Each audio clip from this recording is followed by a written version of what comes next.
नमस्कार दोस्तों, मैं अमन स्वागत करता हूं आपके अपने YouTube चैनल एजुकेशन हब पर। आज है 20 अक्टूबर और चलिए जानते हैं 20 अक्टूबर से संबंधित कुछ इंपॉर्टेंट करंट अफेयर्स। आगे बढ़ने से पहले जानते हैं आज के दिवस के बारे में। तो आज है 20 अक्टूबर और आज के दिन मनाया जा रहा है राष्ट्रीय एकता दिवस। अब बढ़ते हैं आज के करंट अफेयर्स की तरफ। तो यहाँ पे पहला प्रश्न पूछा गया है कि वैश्विक प्रभाव के लिए मानवीय पुरस्कार किसे दिया गया? पार्थ प्रतिम सेन गुप्ता को या अदिति आनंद को या मोहन जी को या मंदाकिनी अठवाले को? तो यहाँ पर सही ऑप्शन होता है कि वैश्विक प्रभाव के लिए मानवीय पुरस्कार जो है वह मोहन जी को दिया गया है। तो सही आंसर होता है सी। साथ ही साथ यहाँ पे अन्य ऑप्शंस के बारे में अगर हम जानें तो अभी हाल ही में चर्चे में थे पार्थ प्रतिम सेन गुप्ता, और इन्हें बंधन बैंक का एमडी और सीईओ बनाया गया है। आनंद अदिति आनंद की अगर बात किया जाए तो हरियाणा में, ठीक है, यह कहाँ की हैं? हरियाणा की रहने वाली हैं और इन्हें यूके इलस्ट्रेशन पुरस्कार से सम्मानित किया गया है। और मंदाकिनी अठवाले, इनका अभी हाल ही में जन्मदिन मनाया गया और इनका संबंध भारतीय फिल्म से है कि यह भारतीय फिल्म की पहली बाल कलाकार हैं।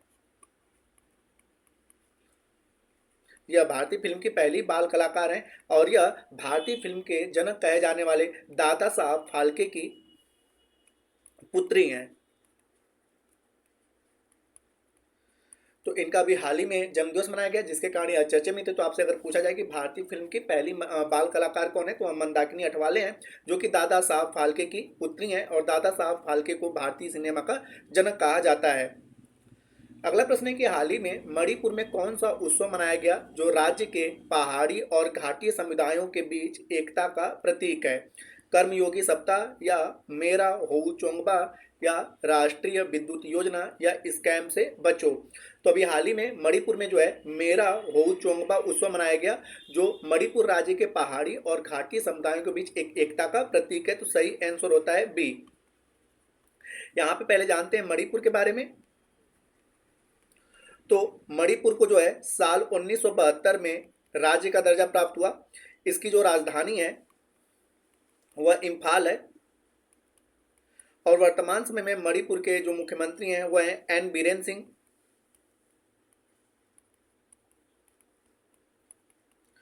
और वर्तमान समय में मणिपुर के जो राज्यपाल हैं उनका नाम है लक्ष्मण आचार्य।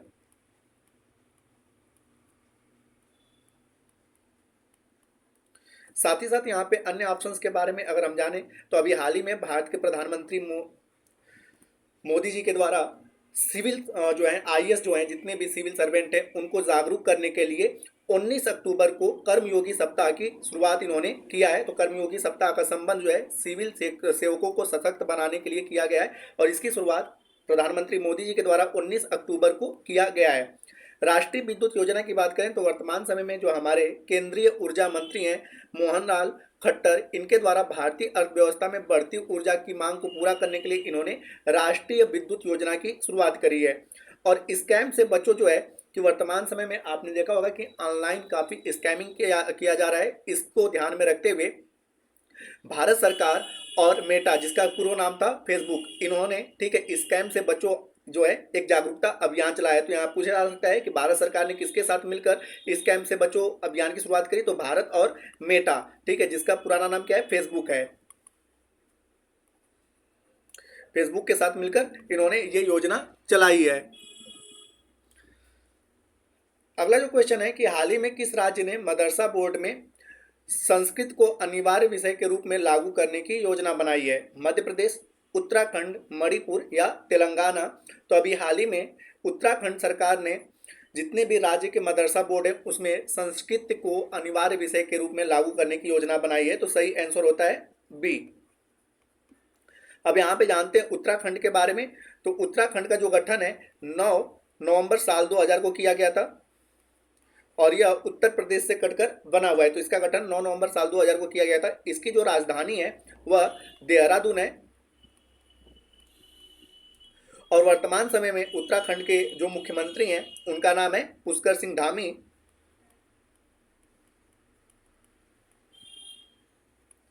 और और वर्तमान समय में उत्तराखंड के जो राज्यपाल है उनका नाम है गुरमीत सिंह।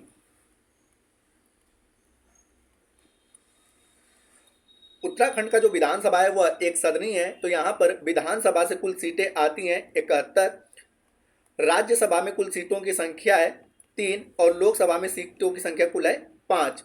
और इसमें अगर जिलों की बात किया जाए तो उत्तराखंड में कुल जिलों की संख्या जो है वह 13 है।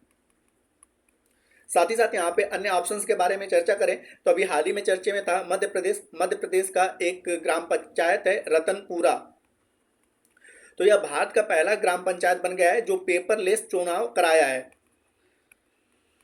मणिपुर की बात करें तो मणिपुर का एक शहर है गांव है एंड्रो। एंड्रो गांव को जो है विरासत श्रेणी में सर्वश्रेष्ठ पर्यटन गांव का दर्जा दिया गया है। और अभी हाल ही में तेलंगाना सरकार ने छात्रों को जागरूक करने के लिए एक योजना चलाई है जिसका नाम है दर्शनीय योजना। दर्शनीय योजना, तो आपसे पूछा जा सकता है कि दर्शनीय योजना का संबंध किससे है, तो यह छात्र भ्रमण के लिए और तेलंगाना सरकार के द्वारा शुरू किया गया है। अगला क्वेश्चन है कि संबंधों को सुदृढ़ करने के लिए भारत ने किस देश के साथ मैत्री संघ की स्थापना की है? जॉर्डन के साथ, लाओस के साथ, पापुआ न्यू गिनी के साथ या तुर्की के साथ? तो अभी हाल ही में भारत सरकार ने तुर्की के साथ मिलकर संबंधों को सुदृढ़ करने के लिए मैत्री संघ की स्थापना करी है जिसका शॉर्ट फॉर्म ITFA, ठीक है, इंडिया तुर्की फ्रेंडशिप अलायंस इसका नाम आता है, इसकी इन्होंने स्थापना करी है। तो सही आंसर होता है डी। अब यहाँ पर जानते हैं तुर्की के बारे में।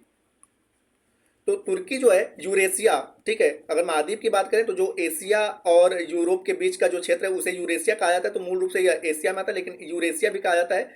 तो यह यूरेशिया में स्थित एक देश है और इसकी राजधानी जो है वह अंकारा है और इसकी मुद्रा का नाम जो है लीरा है।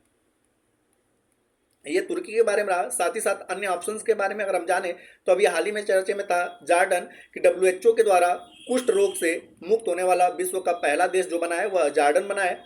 लाओस की बात करें तो 44वां और 45वां जो आसियान शिखर सम्मेलन हुआ है वह लाओस में हुआ है। और पापुआ न्यू गिनी की बात करें तो अभी हाल ही में भारत सरकार के द्वारा पोर्टेबल RO इकाई के साथ 12 हेमोडायलिस मशीन जो है वह पापुआ न्यू गिनी को दिया गया है। अगला जो प्रश्न है वह है कि हाल ही में किस राज्य के मुख्यमंत्री ने राज्य के सभी आवासीय विद्यालयों का नाम बदलकर महर्षि वाल्मीकि आवासीय विद्यालय कर दिया है?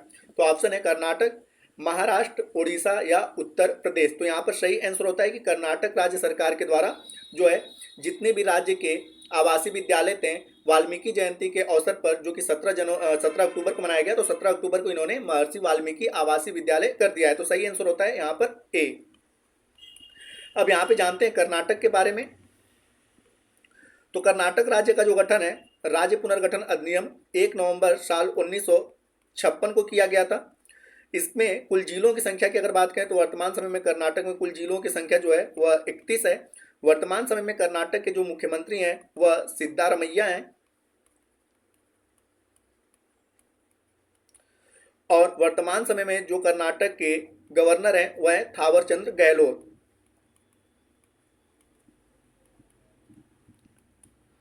और कर्नाटक में जो है वह द्विसदनी विधायिका है। तो यहाँ पर लोकसभा में कुल जो आते हैं लोकसभा से जो लोग आते हैं उनकी संख्या है 224 और यहाँ पर विधानसभा से 224 लोग आते हैं और विधान परिषद में कुल सीटों की संख्या है 75। राज्यसभा की अगर बात किया है तो राज्यसभा में कुल 28 लोग जाते हैं, लोकसभा में कुल 28 लोग जाते हैं और जो है राज्यसभा में कुल सीटों की संख्या कुल 12 है। और जैसा कि पता है आपको कर्नाटक की राजधानी बेंगलोर है। साथ ही साथ अन्य ऑप्शंस के बारे में अगर चर्चा करें तो अभी हाल ही में चर्चे में था महाराष्ट्र कि महाराष्ट्र राज्य जो है अपने राज्य की सभी देसी गायों को राजमाता का दर्जा दिया है। राजमाता का दर्जा दिया है देसी गायों को। और अभी हाल ही में राष्ट्रीय जल पुरस्कार का वितरण किया गया। तो राष्ट्रीय जल पुरस्कार 2023 की श्रेणी में सर्वप्रथम जो स्थान आया है वह ओडिशा राज्य का आया है। और उत्तर प्रदेश का जो महाराजगंज जिला है इसमें विश्व का पहला वल्चर किंग प्रजनन केंद्र खोला गया है। तो उत्तर प्रदेश के महाराजगंज जिले में पहला एशियाई वल्चर किंग प्रजनन केंद्र खोला गया है। तो ये रहे इस ऑप्शन के बारे में। अब बढ़ते हैं कुछ वन लाइनर करेंट अफेयर्स की तरफ। तो यहाँ पे अभी हाल ही में चर्चे में थे भारत के विवान और नारुका। ISSF जो है विश्व कप में विवान ने रजत पदक जीता है और नारुका ने कांस्य पदक जीता है भारत के लिए। और अभी हाल ही में गुजरात की जो है जुबिलेट इग्रिया जो AI संचालित विनिर्माण इकाई है, इसको विश्व आर्थिक मंच के ग्लोबल लाइट हाउस नेटवर्क में शामिल किया गया है। जियो पेमेंट बैंक को म्यूचुअल फंड का अभी हाल ही में लाइसेंस मिला है, जिसके कारण यह चर्चे में था। और हरित हाइड्रोजन मिशन जो भारत सरकार के द्वारा चलाया जा रहा है, इसके तहत इस्पात क्षेत्र में पायलट परियोजना की शुरुआत की गई है। सौरभ गांगुली जो कि भारतीय क्रिकेट टीम के पूर्व कप्तान है, साथ ही साथ BCCI के अध्यक्ष भी रह चुके हैं, इन्हें JSW स्पोर्ट में क्रिकेट का निदेशक चुना गया है।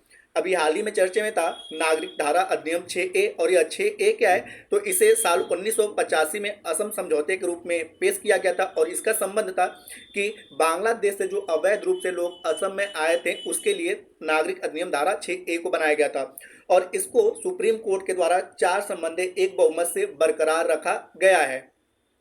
और उत्तर कोरिया अभी हाल ही में अपना नया संविधान बनाया है और उसमें उसने दक्षिण कोरिया को शत्रुतापूर्ण राज्य बताया है। तो ये कुछ वन लाइनर करेंट अफेयर्स थे। अब समय पिछले सेशन में पूछे गए प्रश्न का उत्तर देने का। तो पिछले सेशन में आपसे पूछा गया था कि प्रथम खो खो विश्व कप 13 से 19 जनवरी 2025 का आयोजन कहाँ किया जाएगा, तो जिसका सही उत्तर था भारत। तो जिन्होंने भी सही उत्तर दिया उनके लिए बधाई। अब समय आज के प्रश्न का। तो आज का प्रश्न है कि संबंधों को सुदृढ़ करने के लिए भारत ने किस देश के साथ मैत्री संघ की स्थापना की है? जॉर्डन के साथ, लाओस के साथ, पापुआ न्यू गिनी के साथ या तुर्की के साथ? तो आप इसका आंसर हमें कमेंट बॉक्स में दे सकते हैं। आपके कमेंट का हमें इंतजार रहेगा। तो दोस्तों वीडियो पसंद आए तो वीडियो को लाइक करें, कमेंट करें तथा अपने दोस्तों के साथ शेयर करें। और चैनल पर नए तो चैनल को सब्सक्राइब अवश्य करें। तथा इस PDF के लिए आप हमारे टेलीग्राम से जुड़ सकते हैं, जिसका लिंक वीडियो के डिस्क्रिप्शन में दिया हुआ है। तो वीडियो के अंत तक बने रहने के लिए धन्यवाद। मिलते हैं जल्दी नेक्स्ट वीडियो में।